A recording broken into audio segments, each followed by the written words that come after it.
Hello, everyone. Welcome to Jamaica 411. Thank you so much for joining me today. I'm your host, Michelle Stern. Well.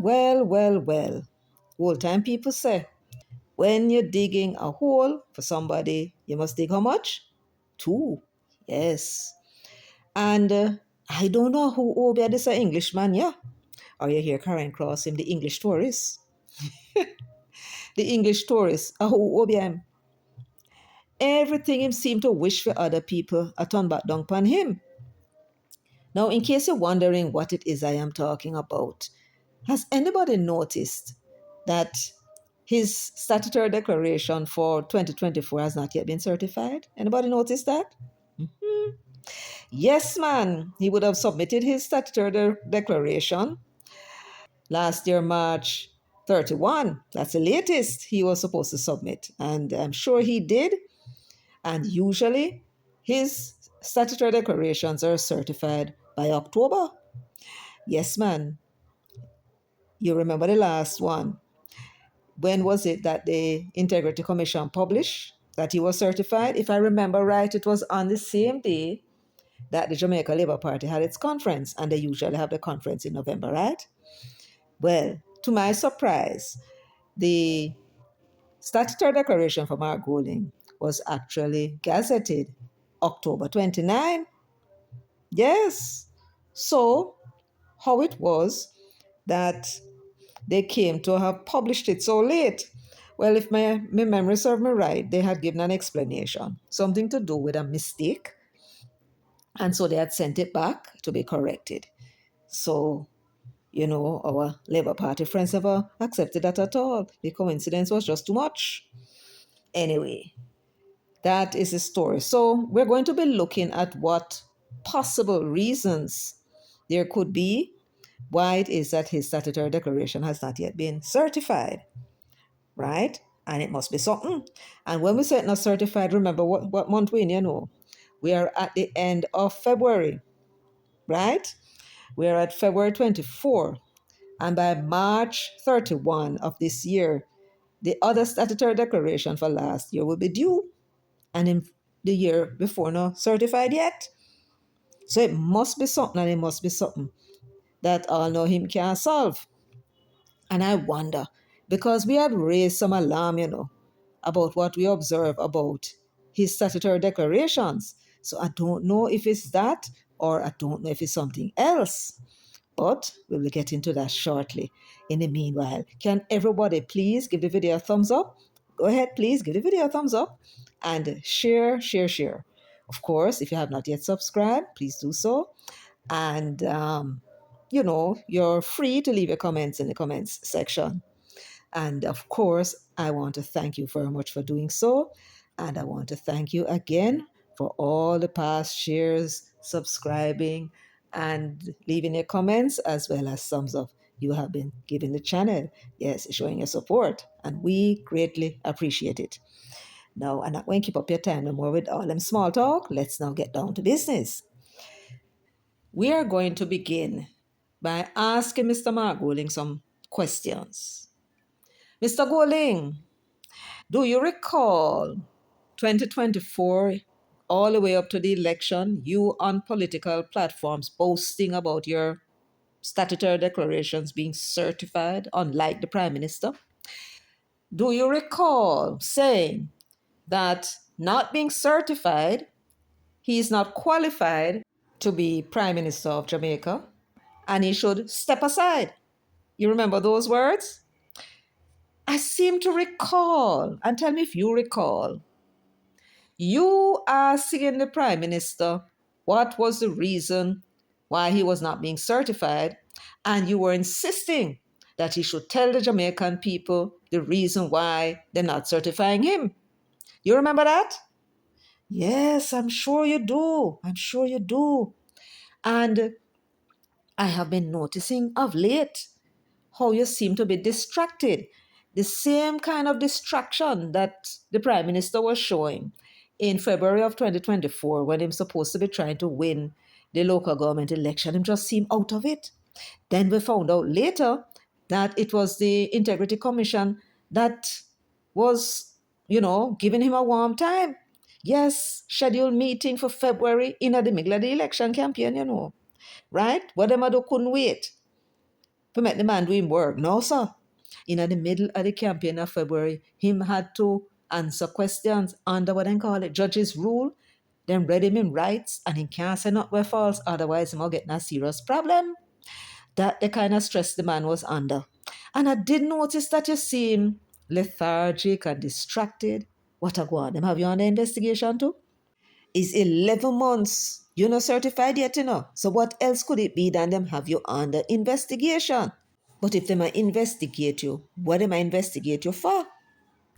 What did you do? Or better still, what did you not do? Is must something for them not to certify you after 11 months. Well, I don't expect you to tell us that. But the main question, or should I say, another question, key question, I would say, that I want to ask you, sir. Have you told your colleagues the reason why you have not yet been certified? Did you tell the NEC? Did you tell anybody in the PMP? You wanted Andrew Holness to come tell the country, right? Why he has not been certified. He must come and tell them. And then when it turned out that he was under investigation and the Director of Corruption Prosecution ruled that he will not be charged, gave her reasons and quoted case law, you were out there claiming that the Prime Minister lied to the people, that he was asked whether or not he was under investigation. And he said, no, you remember that? Yes, you said he should have come out and told the people that he was under investigation. Of course, we were able to look back and surely we found the video where he was asked the question, the Prime Minister that is, and we found that the day that he was asked the question was September 12th. And the day that the investigator said he wrote to the Prime Minister, the letter he said was dated the 13th of September, the very day after. So no, he never lied at all. He didn't know that he was being investigated for illicit enrichment. It wasn't until he turned up to the meeting that they had arranged for him that they told him what he was being investigated for. And this I mentioned just to refresh your recollection. Yes. For we all know if your head not so good and you have a problem remembering things these days. In any event, so it seems. So now that your statutory declaration is in abeyance, right? February 24 to February 28, that's 4 days, another 35 days, and the next one will be creeping up. Now mind, I might do this video and by tomorrow you're certified. Maybe next week, who knows? But there must be something going on why they have refused to certify you to this point.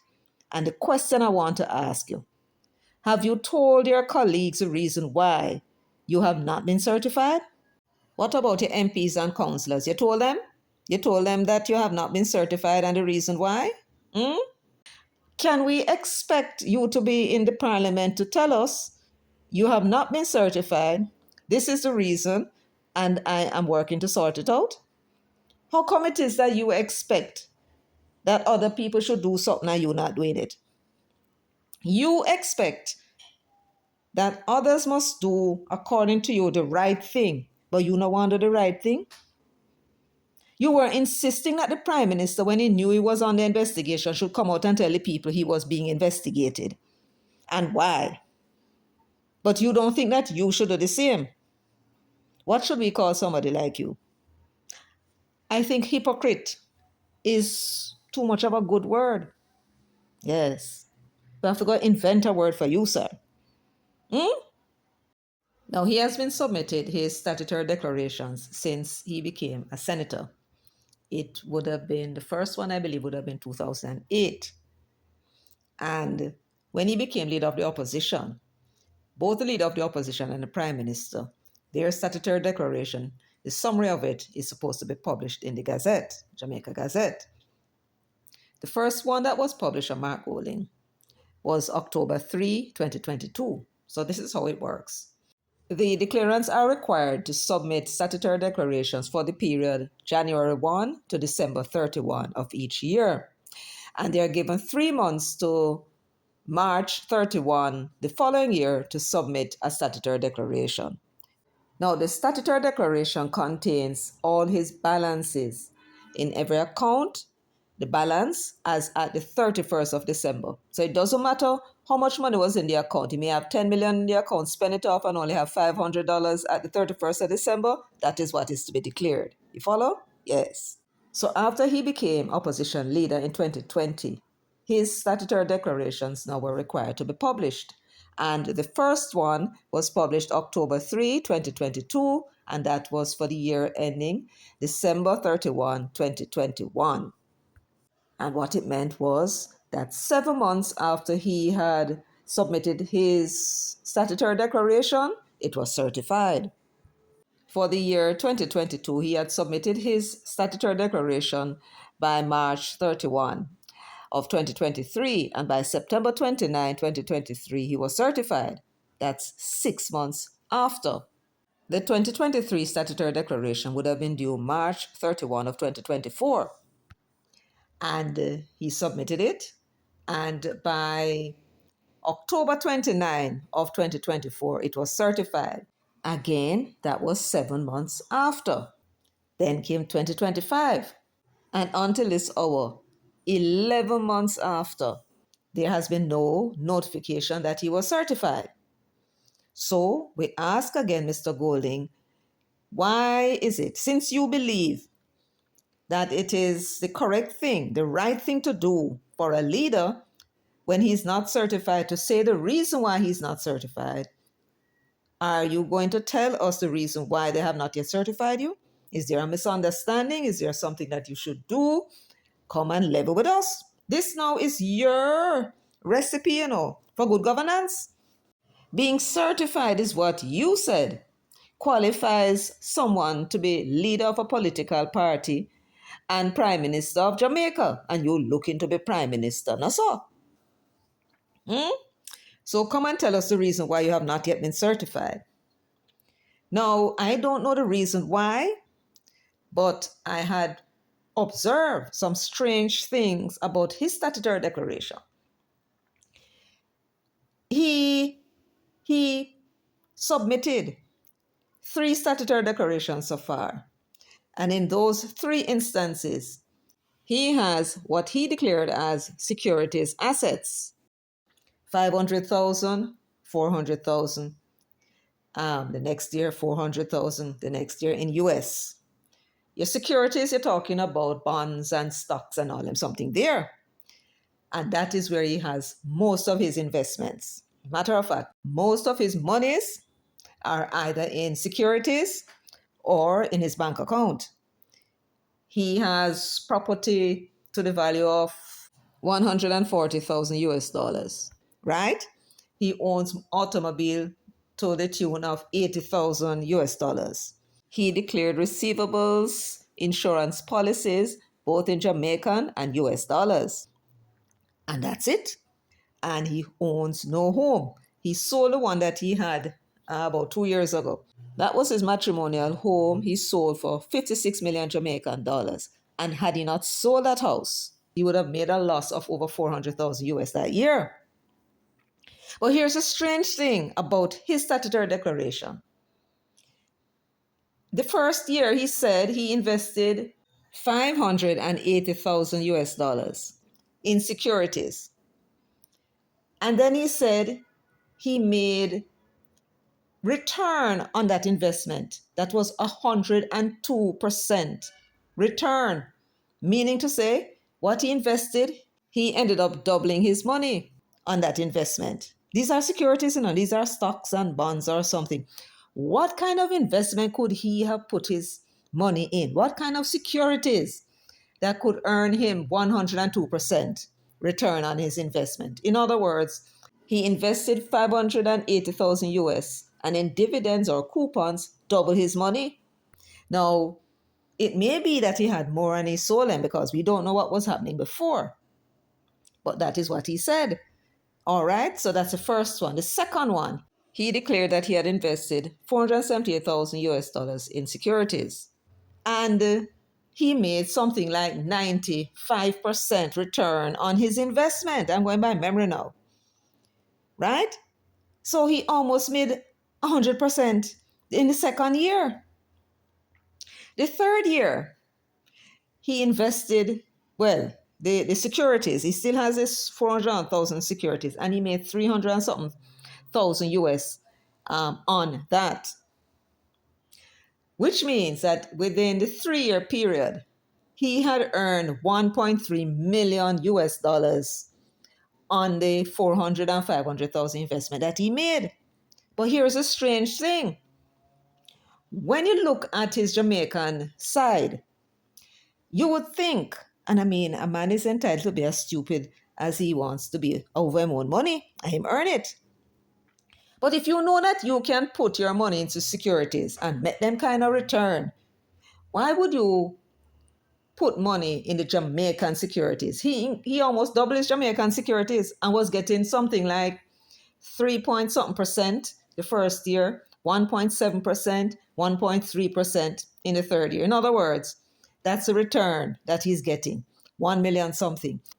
And he's talking about 100%, 75%, 90% return on his securities on the US side. But if you think that that is strange, what was even stranger was the fact that when you converted, because remember now, when you're dealing with multiple currencies, you have to convert into one of the currency. When you convert it into the Jamaican into US, we found out was that he had made a small loss. The last one, if I remember right, he made a loss of about 19,000 US dollars. And so I said to myself, hold on, but this don't make no sense. If within 3 years you earned $1.3 million in securities income, how come you're making a loss? Where is that money? Remember, his statutory declaration and what he declared, the assets and the liabilities, they're more or less stable. In other words, when he sold his house for $56 million, it had converted from property in the assets and then it became income. And then the following year, that now become part of his assets, either increasing his bank account or increasing his securities. And in this case, his Jamaican securities had increased from $62 million to $111 million in that period. And his US dollar investment fluctuated. Outside of that, everything else was more or less the same. So at the end of the period, then, it was funny that over 500,000 US dollars out of the 1.3 million that he said he got in securities investment, because that was a major part of the increase in his income that cannot be accounted for. And when I say cannot be accounted for, Ms. Calder, I mean it's missing. It's not showing anywhere in his statutory declaration, not in his bank account, not in shares, not in the US side. It's just not there. In other words, it's no longer his money. He either gave it away or he put it in some other account under somebody else's name or something, but it is not declared, therefore he does not have it anymore. So where is that money? If we translated and convert that 500,000 US dollars into Jamaican dollars using a rate of, say, 154 to 1, you're talking about 77 million Jamaican dollars. Where did that money go? And why did it go there? And Miss Calder, I'm talking about Miss Jeanette Calder. Bear in mind that he was getting a highly unusual return on his US securities. Highly unusual. He could not even be investing in gold, right? And he's getting this highly unusual amount of return on his money, on his securities. And then a portion of it then disappears. Clearly, if it is brought to the attention of the Integrity Commission, or if they happen to notice it, they are bound to ask him where the money went. And under the law, I do believe it's a Corruption Prevention Act. He cannot refuse to answer. There is no such thing as incriminating yourself under that law, so he has to answer. There is something else that I think I ought to bring to your attention. We have no idea whatsoever, no idea for how long Mark Goling has been declaring these highly unusual returns on his US dollar securities investments. We have no idea. It could be these 3 years or it could be for 10, in which case he would have been declaring that he was getting in securities income, millions and millions of US dollars, and yet it is not reflected in his assets for the following year. His assets is supposed to increase. If you say, for example, you're earning 10 million for the year, and let's say that's all, and you're declaring to the Integrity Commission in a statutory declaration your assets and liabilities, and let us say you own nothing, all you have is your salary, or you just start work and you're working a nice piece of food.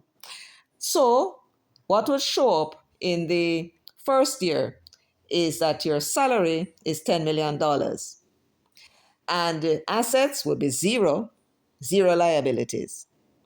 The following year, that salary that you had for 10 million before, let us say you spend it and you only have $1 million left. That $1 million will now show up in your bank account. And to the extent that you had bought something tangible, like furniture or, anything else other than something perishable like food, whatever else you spent that $9 million on, right? It then shows up on the assets.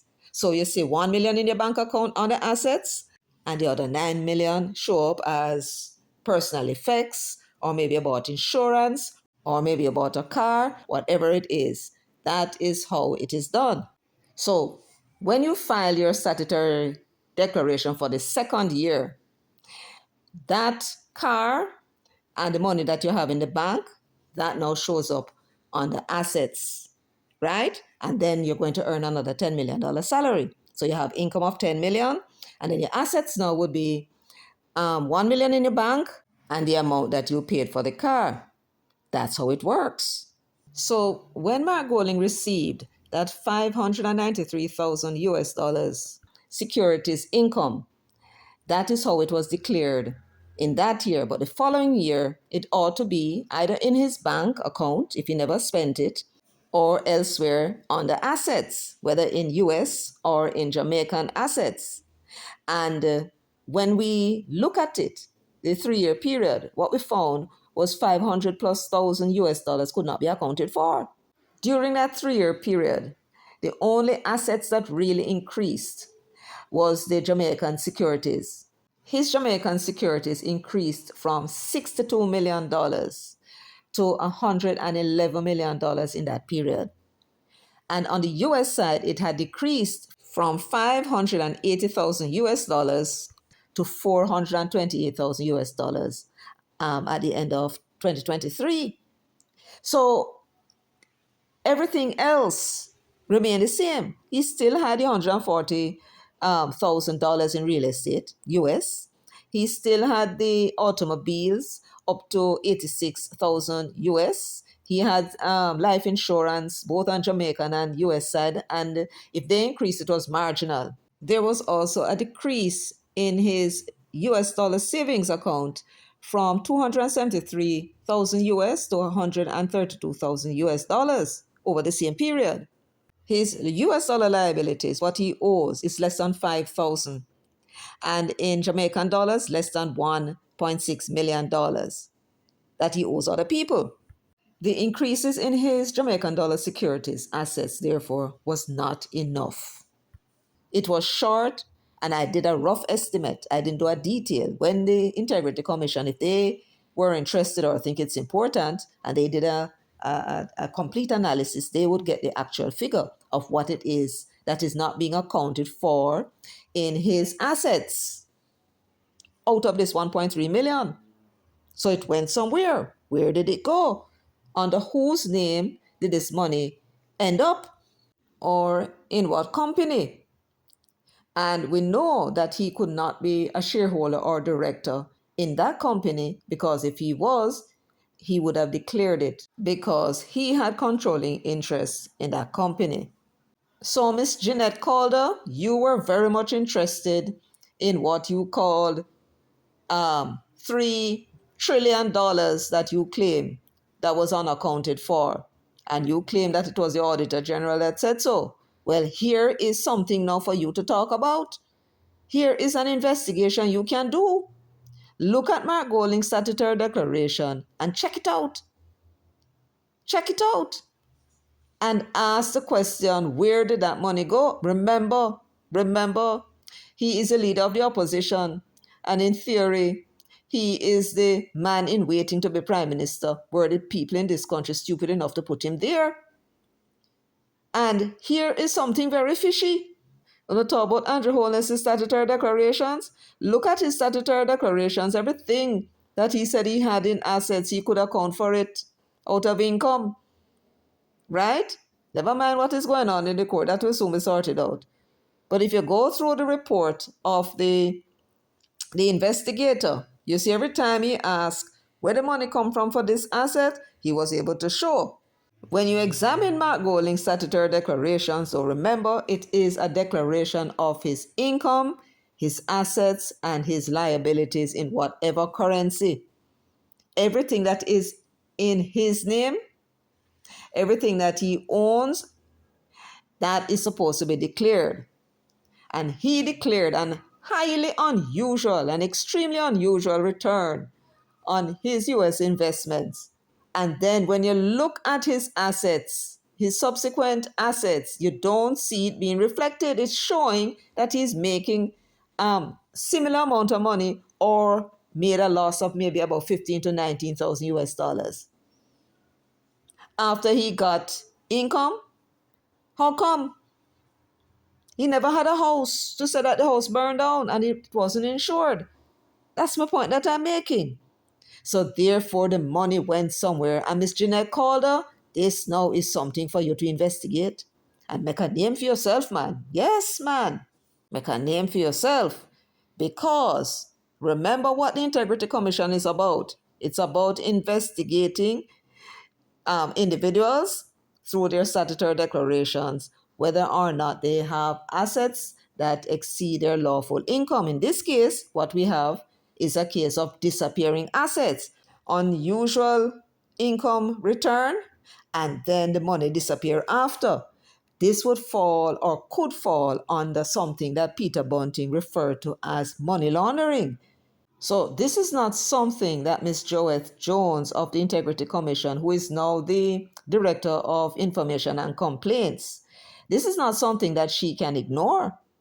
This is a notable item, and it is something that she has to bring to the attention of the Information and Complaints Committee, where the Auditor General, Pamela Monroe Ellis, sits as the chairperson. On that committee is also the chairperson of the Integrity Commission, Justice Beswick, Carol Beswick, and H. Wayne Powell. And together with Joeth Jones, the new Director of Information and Complaints, they comprise the Information and Complaints Committee. They are going to have to look at what it is that Joeth Jones discovered, assuming that she had discovered something. And from here on in this video, we are going to be delving into the realm of speculation. Speculations, guessing what could be the reason why his statutory declaration has not yet been certified in 11 months. And if we manage to cover all areas of possibilities, it means that one of them must be true. It's just that we don't know which one. See?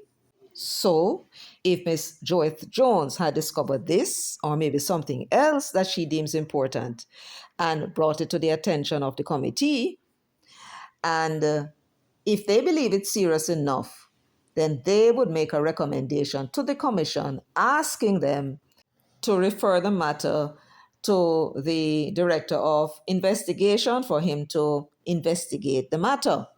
And they would do so because Joeth Jones is limited by what it is that she can do as the Information and Complaints Director.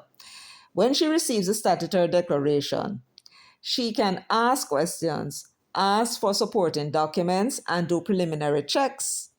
But the preliminary checks are not detailed investigations, just to check whether or not what is on the statutory declaration is accurate. And if other things pop up, she asks for some clarity. And at the same time, she has to report it to the committee. And at some point, if the information that she needs, Golding cannot provide it, Or if he does, and she's not satisfied with the response, then she would report that to her committee, and between them, they'll make the request to the commission for the matter to be referred to the director of investigation. So they can get an investigation done, deeper investigation into the statutory declaration, and they hope that that will provide them with the answers that they need. For example, assuming that they're looking into this matter, where did the money go? He said the money went here. He provided supporting documents to show that the money went there. The question is, why did the money go there? And give you an answer. She's not satisfied with that answer and think maybe there's something more to it. Like, for example, him say it went to a company's account. Why did it go to the company's account? He can't give any answer. So she wants to know if he has controlling interest, in which event he would have committed an offense under the law, which would have been making a false statement on his statutory declaration. Remember, for last year, 2 more parliamentarians were added to the list of persons who they said made false statements on their statutory declarations, and we don't know who they are. And remember, we don't know if this is what they're looking into, but it would have been brought to their attention months ago, those videos that I had done on this matter, suggesting that they should look into his statutory declaration. We know somebody passed it to them, as they should. Notwithstanding all that I said before, it is possible that the statutory declaration remains with the Information and Complaints Director.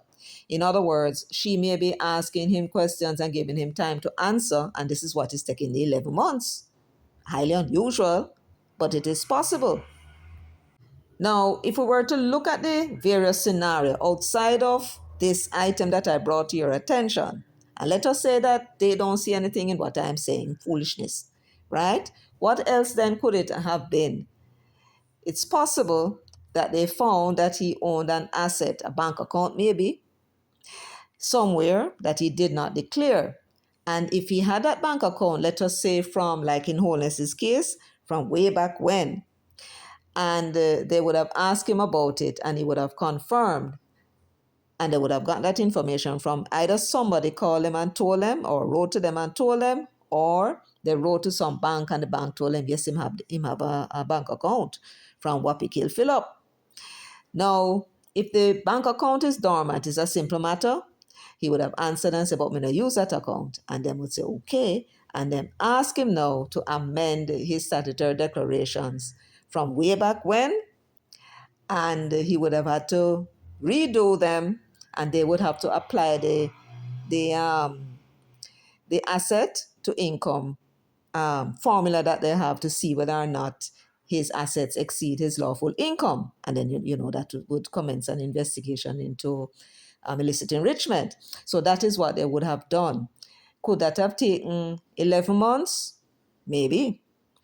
Now, that's one possibility. There is a possibility, though, that if they did find an account and money was going into the account and money was taken out of the account, which meant that the account was active and he never declared it, then, of course, that would raise eyebrows. That would definitely cause an investigation, because that was what happened with Andrew Holness. You remember that? Remember, they said 4 accounts that he had not declared, and it turned out that 2 of them, his mother's account, his name was not on that at all. Well, that was what happened to him.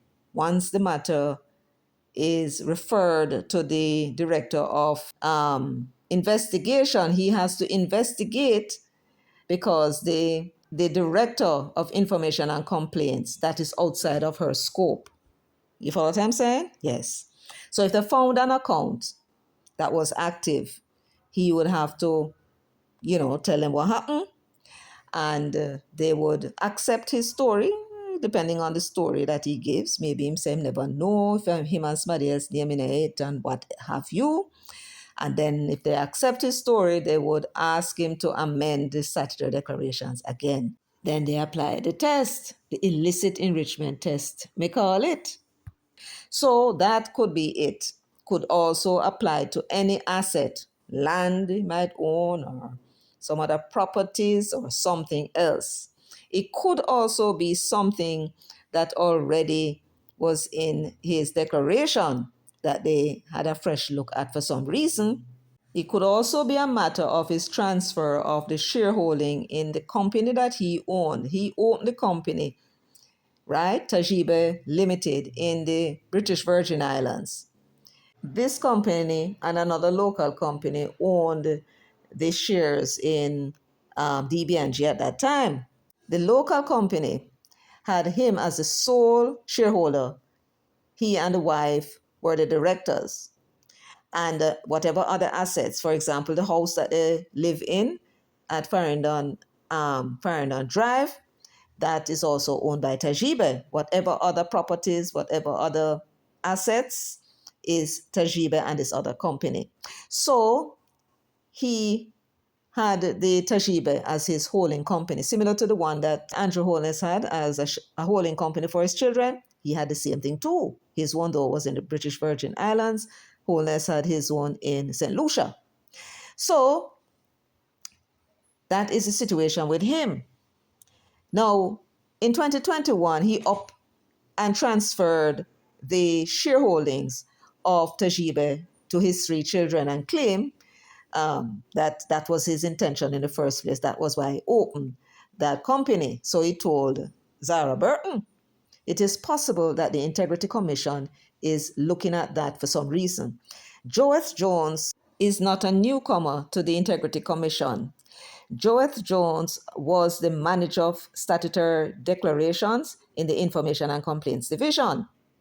So she would be familiar with all these other statutory declarations. I suppose it would have to pass through her before it goes to the director, and then from the director to the committee. So she is very much familiar. Of course, as the manager for statutory declarations, she does not have a final say on how a matter is treated. It is the Director of Information and Complaints, who was Mr. Craig Beresford. He was the one that had the authority to determine whether a statutory declaration should be investigated or not. So she having ascended to the position, we don't know what happened there. All we know is that Mark Golding's last statutory declaration that he submitted for 2024, after 11 months, it has not yet been certified. And that's all we know. And we, of course, are obliged to wait. Wait and see if it will be certified before the 31st of March 2026, or if it will run into the next year, which means that the next statutory declaration cannot be certified until that one is certified. The final possibility, perhaps it should have been the first I mentioned, except it just occurred to me now. But the final possibility is, do you recall last year when they had a changing of the guard? When Craig Beresford was promoted, or he was supposed to have been promoted, they had sent to the Governor General for the changes to be made from June and July, but it was delayed until when? August or September, and there was a big hullabaloo about it. That could have been the cause. If Craig Beresford had spent his time wrapping up some things and not paying any attention at all to those statutory declarations for the PM as well as Mark Golding, he could have left it to Joeth Jones to deal with it. So then when she was appointed, whenever she was, she would have started the checks on his statutory declaration. And if you give it the usual 6 or 7 months, it would run about this time when, if all is well, he would have been certified. However, it is doubtful that that could be the case because the law requires that this must be priority by the Director of Information and Complaints to check the Prime Minister and the leader of the opposition's statutory declarations when they come in. So the Director of Information and Complaints would have been in breach of the law if he had done any such thing. So it's doubtful that that was what happened. Plus, there is a statutory declarations department. So all statutory declarations coming in, I would expect to have gone to that department and the checks would have commenced anyway. So no, that could not have been what happened. In the event that they had commenced an investigation, we would only know about it if it was tabled in Parliament, and it would only be tabled in Parliament, my understanding is, If the director of investigation refers the matter to the director of corruption prosecution for going to be charged for some offense or the other. If, on the other hand, he is exonerated, meaning that when the investigator look into it, he sees nothing or whatever explanation Golding gives, he accepts, then he would be exonerated.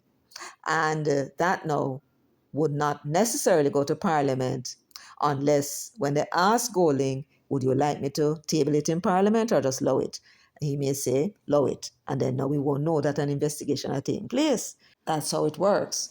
But in the meanwhile, we ask Mr. Golding what are going with the statutory declaration. Sir, you set a principle, live up to your own principle in what you call good governance, set the example, and tell us why it is that your statutory declaration to this day has not been certified. Hmm? Yes. Well, folks, that's all I have for you today. I hope you found the video informative. I hope I was able to provide you with some information that you may not have known before. And if so, please remember, give the video a thumbs up. Share the video as well if you think it's worthwhile sharing. And leave your comments in the comments section. Of course, please don't forget to subscribe. And of course, before you think my mother never grow me good, I want to thank you very much for doing so. Until next time, take very good care of yourselves and walk good.